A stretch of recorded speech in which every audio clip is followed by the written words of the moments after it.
Okay, I'm Matt Carpenter, your host of Old College Try, the podcast. Today, we're really excited to have back for a second time Rob Franek from the Princeton Review, one of the most well-known professionals in this space, specifically on the admissions and test prep side of the fence. But we wanted to have him back on today specifically to talk about the Princeton Review's new list of best colleges for financial aid. And we just kind of break down that list from their perspective, from our perspective. Where are we seeing it the same way? Where are we seeing it differently? And really, we talk a lot about the fact of, there is no best for everybody. So how do families figure out what are going to be the best deals for them specifically? We hope you enjoy.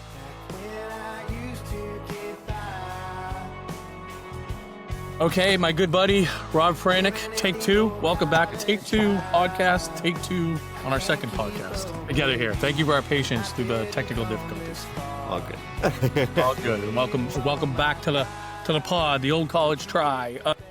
If you guys haven't already, okay, number one, just make sure you follow Rob Franek, the Princeton Review. Just make sure you know who this guy is, who this company is, as you guys are navigating this very difficult process. They should be one of your North Stars, okay? And Rob specifically. If you to get to know him a little bit and how we got to where he is today, go listen to our previous time that we had Rob on. It was August 7th episode. We focus on navigating admissions specifically, and then we focus on this list of best value deals for colleges. But Rob, thanks for coming back. You're a guy in high demand, so we appreciate you. Oh, you're very kind. And Matt, thanks for the invitation. I've been super looking forward to today's conversation. And I so enjoyed the one in August, and I'm grateful to be back. Yep. No. And thanks for coming today. Admissions in from where I sit, that's your guys' first language at the Princeton Review, your first language as an expert and a professional that's been, doing this for an awful long time. We consider the financial piece to be, our first language. So it's kind of fun to have this conversation from your perspective before we dig in. And now you've had a little bit of practice here. Yes. We're asking our guests, and sometimes we give it as the new fresh look to our podcast. We have our intro, outro by the Future Birds. I know you wrote their name down. Write it down again. I did. I totally did. Underline it, But give us, what tunes are you listening to lately? What's a band that we should check out? Again, could be new, could be old, could be household name, could be somebody that's, off the beaten path. Oh, yeah. Yeah, I so appreciate the question. And, I love the American Songbook, so I'm a real throwback here as well. And my husband often calls this apartment Death to Trombone because I have that playing in the background at most times. But then I also like Latin music, and I've been listening to, for now, quite a long time because this album has been out for a while, but the Buena Vista Social Club. And now they have a show on Broadway, which I have yet to see, but I will see before it closes. And it's just great. It's great Cuban music, and it's feel good. And to me, it's just a joy. So yeah, that's my favorite right now. Buena Vista Social Club. It just sounds fun on the surface. Oh, it's so good. It's so good. Yeah. I'll do a deep dive. Yeah, totally. Later today. Okay, awesome. So the task at hand here, we just want to talk about this list of, best financial aid colleges, and from a starting point, because I think there's so many different ways that you can attack this. And I don't know that there's a perfect methodology. I don't think we found one yet, but how did you guys come up with this? What is informing this ranking? And just talk us through that. Yeah. And Matt, I appreciate the question. Well, one, we do a heck of a lot of ranking lists at Princeton Review. Many of them stem from particular projects. So when we were talking back in August, it was for best value colleges, which used to be a book, and now it's just an online resource. But it's powerful because it focuses on that, utility and thinking about where students and parents are focused. But this ranking list, which is 1 to 25, and it's financial aid list, it is one of our most popular rankings. Down stems from a book that you and I chatted about a couple years ago when we first met, which is called The Best 391 Colleges. And it's a book that is completely based on student opinion surveys about their experiences academically, campus culture, career services, and certainly financial aid, cost of college, scholarships, just navigating that process. So this ranking list, Great Financial Aid, is one of the outputs from the student survey that we use. And the student survey, just to put it to kind of level set it, and it's 98 questions. It's a significant survey, and it's an annual survey. So we have just a mountain of data. I love that because it's especially, we do very little of that, right? Which is why I think it's interesting to just come at it from a unique angle, at least from our methodology, I guess, right? I think that financially, at least in my experience, I think, our experience is that when it comes to the financial stuff, the affordability piece. It's parents that are paying attention to this, usually before the students. In most cases, again, of course, there's exceptions, more than the students, right? The students are like, hey, where can I see myself? Where do I think is going to be the best culture fit? Do I want to be close to home, far from home, big, small, right?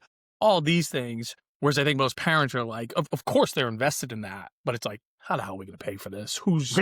How do we navigate this thing? So that's kind of again, our lens is more, I guess, through the parents, right? Now, as I looked at the list and kind of before I knew even what the methodology was, I think there's a ton of overlap with what our experience is as well. So again, I just think that's interesting to get these, looking at it from two different places and how much are we on the same page here. Now, just curious, for the top 25, as you were looking at that list, like, any surprises? Anybody you were surprised was not on the list? I mean, because 170,000 kids, by the way, is like unbelievable to get them to fall through on that. That's a huge number. It's a huge number. And I feel like, since we've been collecting information on this survey for a long time, I think a lot of students used either the book, or I put it on our website as well. And all the ranking lists are, these are all free on our website. I want students to access this information so that they and their parents and counselors helping them along the way. To me, it's the holy trinity. If you could hit those three distinct groups and you can give them the vernacular to have a conversation of substance around financial aid, around cost of college, around earning scholarships, and what those mean, what those component parts actually mean, then, that to me is our goal at the Princeton Review. And then I look at these schools, and number one on the list, Washington University, Lexington, Virginia, awesome school. But the consistency, Matt, for so many of these schools on this list is that their sticker costs are really high, and a lot of students and parents that I talk to, and I've been working for a long time, many of them, no matter how financially blessed or challenged they may be, many of them will say, cross the $90,000 schools off of your list of consideration, or the Vanderbilts at $100,000 by the beginning of next year. Cross off your list. Don't even consider it. You're going to go to a state school, or you're just going to go to a more reasonably priced school. But you and I both know that so many schools, particularly with high sticker costs, have great financial wherewithal, and they also try to offset that sticker cost with making it affordable for school. So I'll just pick on Washington Lee. I want to highlight them. $87,000-ish, but their average scholarship is a little over $67,000, bringing their total out-of-pocket cost to about $19,500. But that's less than what students could expect to pay for 1 year of public school average across these United States. So that's just, and when I talk to students and parents about it, I know you and I are presented on the same show, you can see, the blinders come off, and now they feel more confident around the process because they're not as scared when they see a high sticker cost. That's a long soliloquy, but to me, that's the crux of the argument. It's really important because and obviously there's a lot in there, but to your point, one of the biggest, myths that we fight on a daily basis is if you're concerned about affordability and you're building your list of colleges and starting and you're thinking, of course, with the right fit at the right price, you almost have to ignore the sticker price, which is so counterintuitive, right? It's so counterintuitive. What other experience do we have as consumers where the sticker price on the car, on the house, on the whatever has nothing to do with what you're going to pay for that, right? So it's just at its baseline, that's just so, I don't know, weird, right? Like there's no other thing that we can relate to there. The other thing that we fight against a little bit is averages. They're helpful, but they're averages, right? And the challenge as a consumer is to say, well, what am I going to pay here, right? Am I going to pay the full sticker price? Am I going to pay a fraction of that? Is it somewhere in between, right? And I mentioned it earlier, we feel fortunate where we got a little bit of love in a New York Times article today, but the focus was just on this lack of transparency and just like how difficult it is for consumers to understand what they're going to actually pay, right? Because it can be a black box, right? Which is a lot of what we're trying to solve for here. But yeah, I would say, and again, Washington and Lee I was kind of happy that school specifically, but I guess a school like that, if I can say that, was on the top of the list because hopefully it's a little bit eye-opening to people like, okay, it's an amazing school as you said, but it might not be a household name nationally. Totally. But I kind of like what it'd be like, okay, maybe there's this whole world out there for colleges that maybe I haven't heard of, but could be great from an affordability standpoint. Let me go learn more. So I really hope for me when I saw your guys' list of schools, and especially these ones that are not, the names that we all know, could maybe pique some interest and get people to dig in a little bit further. I thought that could be a great outcome. Gosh, I totally hear you. And, I feel like we could finish each other's sentences in that regard. Because you're right. It does seem counterintuitive when you see a high sticker cost to think about, it actually being affordable. But that can happen at a lot of schools. And I love the idea, that idea of finding fit and a financial aid fit as part of that compact, without question. You'd be doing yourself a disservice if it wasn't. And that's why, all of the data on your website, the quantitative data, what are students and parents, are families actually going to pay?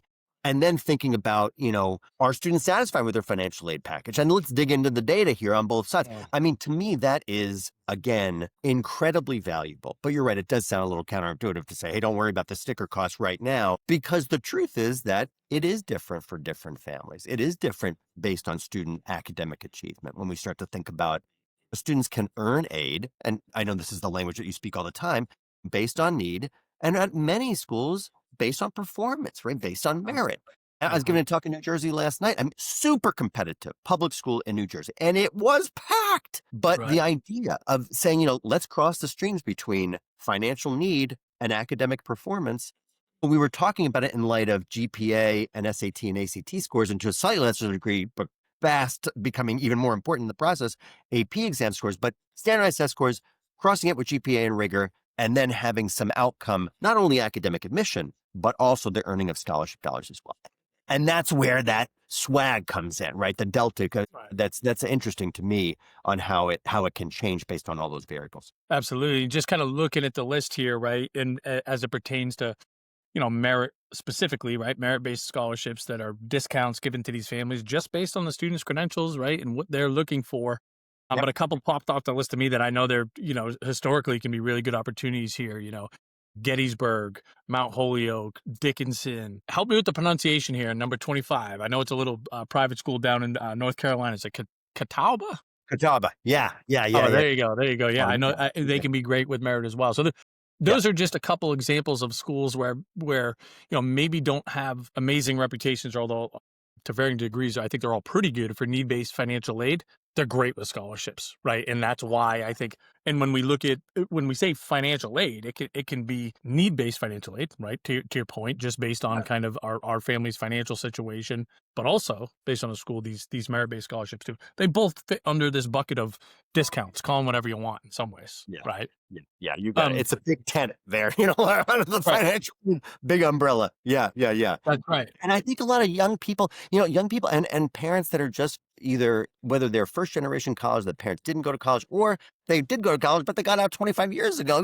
You're either learning or relearning the college process with your kids. And sometimes parents and students don't know that. They don't know that giant umbrella or that big tent of financial aid incorporates both, need-based aid as well as academic performance merit aid. And the idea of merit and grant and scholarship, to me, magic words, money you don't have to pay back. And the idea, and then thinking about supplementing those things with loans. And again, giving people the vernacular. And, listen, let's talk about this stuff, absolutely. And to be able to particularly talk about things that make you nervous. And I know we had mentioned this back in August, but I think it merits it now as well. I do other surveys. I do a ton of surveys at Princeton Review. One is called College Hopes and Worries. And it's a survey of college-bound students and their parents annually. We've been doing it a little over, I think it's 22 years this year. We ask students and parents what their biggest worries are around the college process. Now, 7 years running, Matt, it is around assuming too much debt. So we know, and this is your whole bet. I mean, we all know that a specter, the weight, the stressor that happens around the idea, oh my God, I got to navigate this financial aid process. I don't know what I'm doing. Or I got 2 kids at college at the same time. How am I going to do this? That it's real. I've been a teacher for a long time. I'm a lecturer almost any given evening or wherever I am across these United States. But the truth is that I know I can smell fear from my own students at 5 blocks away. And I can smell it in an audience with students and parents. And a lot of that stress is around aid and cost of college. And if you can address it head on, you can deal with the things that you could talk about, right? But you keep it inside, you're like, oh, nobody else feels this way. But the truth is to bring up the conversation, which is why I'm so delighted to come back and talk again today, because these are the things that people need to know. It's okay to talk about, and it's okay to say, I'm a little worried about it. And I think the earlier you're having these conversations, at home, wherever, the earlier you are, it's just a competitive advantage, right? And if you can have them, again, towards the beginning of the process, as opposed to like, all right, I've applied to schools, I found out what I got. Oh my God, we got to make a decision quickly. And then, we want to get ahead of this, right? And even though it's just human nature to run away from the pain, oftentimes this is not, people are not looking forward to having this conversation, right? To your point. But man, if we can do it, it's just a competitive advantage. And we both, kind of been flies on the wall with enough families to know that, right? For certain. 1,000%. Absolutely. I want to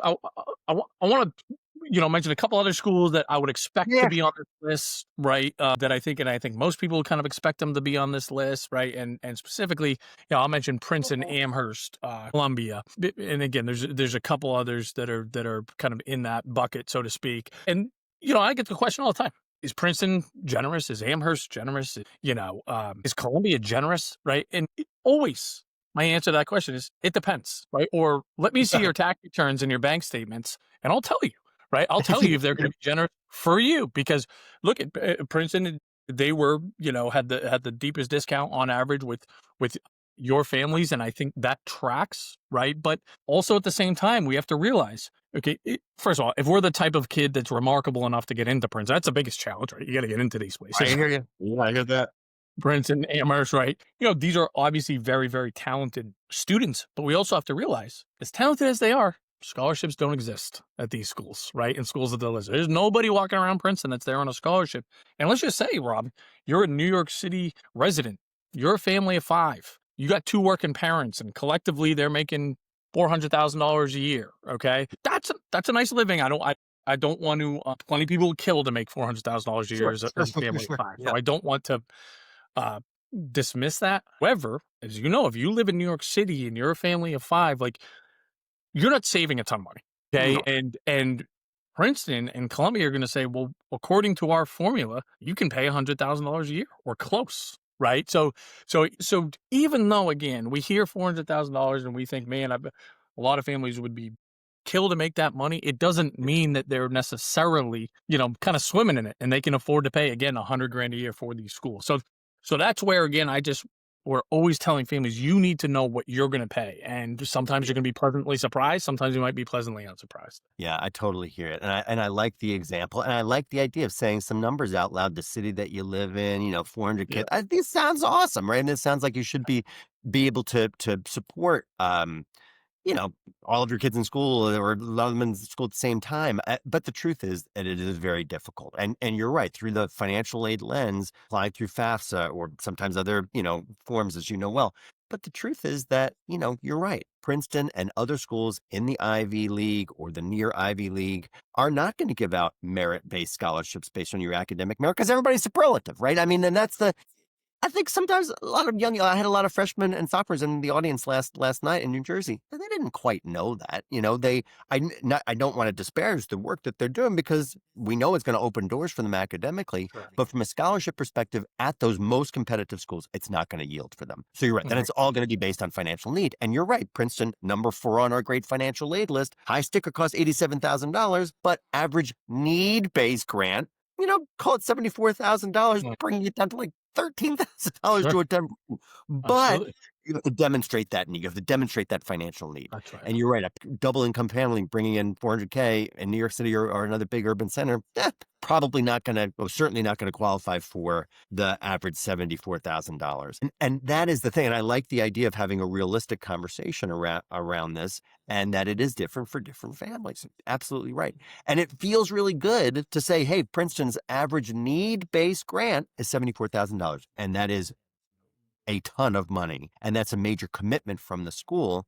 But you're right. Everybody else, or many other folks that are not receiving that money, are paying the full sticker cost or close to it. And that is where the conversations that you are having your daily with your families, and I am hearing certainly out of the road, are the things that people want the certainty, and it's an uncertain process. Yeah. And that's why, it's just, the way that we articulate it is, number one, as you're building this list of colleges, you just want to understand their business model, right? How do they run their business? Yeah, Okay. And I think that's an appropriate way to look at it. So like, okay, that's important to know that Princeton doesn't give scholarships. Got it. Right. And, but then I got to know, how are they going to treat a family like mine? So that's why, okay, well, what is my financial aid need or lack thereof going to be at each of these schools, right? And how do they meet it? So obviously that's why we want everybody to create an account with us so you can have those answers, right? Like Totally. we're biased there. We think we do that pretty well to make sure that, again, number one, we're all over what these colleges do from a business model. Number two, help you connect the dots with, okay, well, what does that mean for me, right? What does that mean for my family in terms of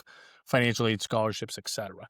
Now, another, I think interesting, I don't know, kind of school that jumped out to me a little bit on this list, because I think for most families, when I say most families, obviously there's a huge spectrum, but let's call them somewhere in the middle class. Let's call it some type of, not necessarily exceptional student, just somewhere in that middle, 80%, whatever. For most of those families, when we look at the types of colleges and affordability, usually we'll say it's the state schools that are most expensive, right? Because number one, yes, they're not, $90,000, $100,000 a year, but damn, they're not cheap, right? They're not cheap. And again, most state schools, they just don't do much in the way of discounting, right? So that's a tough combination for a lot of families, affordability wise. Like, okay, still pretty high sticker price, and we're not discounting that much. Well, net cost, that means that, again, that bucket of colleges are largely the most expensive. So I was kind of interested to see BYU on there, right? So Brigham Young, and it made sense. I mean, once I did a little bit of a deeper dive there, I'm like, okay, they're really good for in-state residents in terms of what you pay there, and especially, Sure. and if you're a member of the Church of Latter-day Saints, which I think pretty high percentage of those kids are, right? You get this deeper discount, and just and it's amazing institution, right? So it's an unbelievable deal. They do still do some discounting for out-of-state kids as well. So that was just kind of interesting to me, and again goes to show you kind of another exception to the rule, right? There are very few, universal rules here, because again, I just said, well, this is the most expensive type of school. Well, not necessarily, right? So it kind of just goes back to that point where it's just very school specific, I guess. It totally, and I like the BYU example. And you're right, Brigham Young, awesome school academically. Let's call it 95% Mormon. So it's not going to be a best fit for every student, but for those students that certainly, understand from a fit perspective, are going to be happy and engaged in the classroom, outside the classroom. But from a financial aid perspective, there's a great, there's great wherewithal. There's a great story to tell there. And to me, it's a powerful combination, but it is an individual type of decision that a student and their families would have to make if that school is going to be right for them. But totally hear you. And the other thing, the other reason why I think that, now again, obviously this is student driven and student feedback there, but another reason where kind of according to our data algorithms, et cetera, it made sense, right? It checked out, is they also do something. They participate in these regional scholarships. They call them out there in the Pacific Northwest, the WUI scholarships, okay, which is basically regional. So I can live in Washington State and go to BYU, and I don't get in Utah, right? And I don't get an in-state tuition, but I get a break because I live there regionally because I'm pretty stinking close, right? Yes. And there's some different regions that do this to varying degrees of kind of generosity, but the Pacific Northwest in particular does a really good job. So I highlight this for two reasons. Number one, just to show you that, like, hey, there's exceptions to every rule here. We can't just say, okay, out-of-state state schools are going to be the most expensive for my family. No, not necessarily, right? That is not a catch-up. And this is just a great example because, again, I could live in Montana or outside of Seattle or whatever and get this great deal at BYU that's going to be competitive with my in-state state schools, right? And Matt, and that's such an interesting point. And I had forgotten about that, honestly. I used to work in college admission a long time ago. I live in New York City and I work for a school here in town. But it had like this idea of this reciprocity between some states, like maybe Vermont, because it had fewer population. But now it's coming back into my, this is decades ago. But that idea of that reciprocity between one state and another, it might not be as jarring as you're noting. As you're saying, because out-of-state schools or state schools for out-of-state students are always going to be more competitive. I totally hear the point. But there's some exceptions to that rule as well, but I totally Again, I'm going to remember that as well. Yeah, just another variable, right? That again and that again to me is just another builds on our list of like, God, this is just why can't it be easier and more transparent? And like, here's another Yeah, thing I got right. to think of now. It can be a good opportunity, and I think it is good to focus on like, hey, as you guys are building this list, go try to find out what opportunities there might be in your region. I mean, we technically have one in New England, but it's not. Most of them are not as generous and kind of catch-all as the WUI ones, for example. Like in Massachusetts here, you can get some tuition discounts at other New England colleges, but Okay. you have to major in something that is not offered in any state school in Massachusetts. So it's like Oh, it's pretty wow. obscure, right? Like because Yeah. obviously we got a lot of state schools here, so there's a broad range of stuff that is offered. So That's so interesting. I didn't exactly, realize but that. Yeah. it's just there's a lot of intricacies here, as we're noting. As you're talking about that, and I think I see the same phenomenon on my side of the fence. How could a, you know, average high school junior and their parent know all of these very specific things that could affect it? And I often say to, a lot of folks internally at Princeton Review, just to say, hey, listen, we do a lot of homework that students and parents, they could probably never do for just sake of time, our access. And you guys are doing the same thing, right? I mean, all of the things that we're talking about, as true as they are, it'd be hard for a typical family to be able to spend the time to be able to do that stuff. And I think that's, one of the reasons you and I get along so well, because I feel like we're both doing those things that are a service to a lot of students and parents, because it's just hard to get at. 100%, right? And that's where we're, again, obviously it's in self-serving. It's self-serving in some ways to point people back to us. But to your point, it's like, well, we've been doing this for a long time, and it's all we do all day, every day, right? Yeah. So that's why we put these resources out there, because we know that they're hard to. We know how much time and effort and how many people are working on these projects, right? To try to, again, provide some resources for people that are out on their own, out in the wild, right? Going through this. Totally hear you. Totally. And just kind of piggybacking on your point here, right? Like I'm staring at this list going, okay, I see, Columbia and Amherst and Bates, and you mentioned Vanderbilt earlier. Like I think for most people, they'd be like, all right, I'm probably going to get the same deal. If my kid were to get into each of these four schools, I'm going to get the same thing from all of them, because they're these expensive private schools that are good with need-based financial aid. But then we have some other moving parts here. Like Vanderbilt is interesting because if you're divorced or separated, they only look at one household. But those other schools that I mentioned, they're going to look at both households. So if that X has a lot more resources, you're getting less money, but not at Vanderbilt. Or Northwestern, you'll see them mention in the New York Times article. They actually, I'll say this here, they hung up the phone on us yesterday, hung up in our face. But I won't share all the backstory on it, but they're interesting because it's like, you'd think them and UChicago would be the exact same, right? Well, no, if you own your home, Northwestern considers that fair game, right? Whereas UChicago does not. So there's all these different things where even for the schools that have you would think similar business models, some of these, differences between them can make all the difference in the world for how much your family's actually going to pay there, right? And again, that's where it's like, all right, well, if I'm divorced and separated, my kid's a smart kid that can get into these types of schools, we're going to say, look at Vanderbilt, man, because you're going to get an unbelievable deal there. That is a super smart. You know what? That's so interesting. And again, going back to the point, right? You would assume either a cohort based on competitive or based on proximity, like University of Chicago, Northwestern. You would assume that because they're they're kind of equally competitive schools, or you could see them in that same vein or light, that you would get the same deal. But you're right; those things are incredibly important for. Well, you have an encyclopedic knowledge of it. Your team does.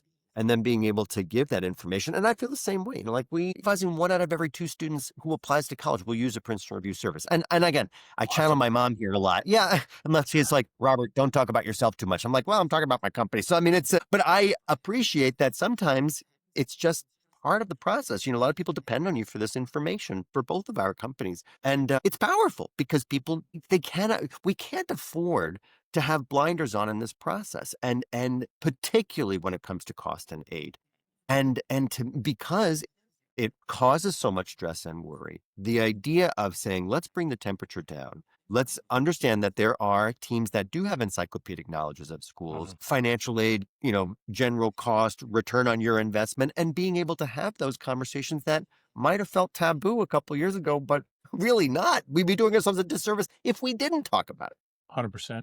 And Robert, we had you on this podcast to talk about yourself and your company. Okay, so you can deliver that message to your mom that was part of the get today. Well, I think that's kind of a decent place, to kind of bring us home here, because to me, I mean, again, hopefully we provided some thought-provoking, things to talk about today as families are thinking about this. But the fact of the matter is, this is why we're partners, right? College Aid Pro and Princeton Review is partners, because we know just kind of how challenging this process can be to navigate. We know we don't know everything, right? We know that we are not experts in admissions. That's why we said, well, let's go try to find out who we think is the best, right? And that's why we sought you guys out to say, hey, we should buddy up here. We think we're pretty good at the financial aid affordability stuff. You guys are the leaders in the clubhouse, right? On the admission and test prep side of the fence. Let's join forces and see if 1 + 1 can equal 3 here. Please follow Rob. Rob, where should they follow you specifically? Where should we send folks? I think our YouTube channel it's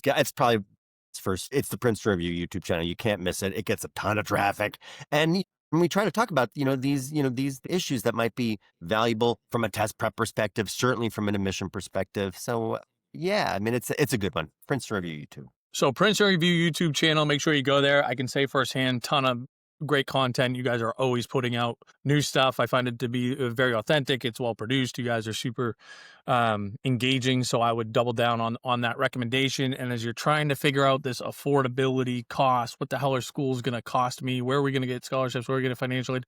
Go to collegeaidpro.com, mycap.collegeaidpro.com. Set up your account. You don't have to overthink this, guys. Like Rob said, we've done the homework for you here, right? So just go kind of reap the benefits of that. Continue to stay engaged with us. And Rob, I appreciate you so much for coming back again. And I hope we can have you back many, many more times. Thanks, my friend. Appreciate it. Here, Rob. Thank you. Be well. Okay, thanks for joining us today on the Old College Tribe podcast. If you haven't done so already, make sure you go create a free account with us, collegeaidpro.com, specifically mycap.collegeaidpro.com. Thanks today for our guest on the Princeton Review, Rob Franek, or Robert Franek, as his mother likes to call him. As always, today's episode was produced and edited by our very own Eileen Campbell. Thank you.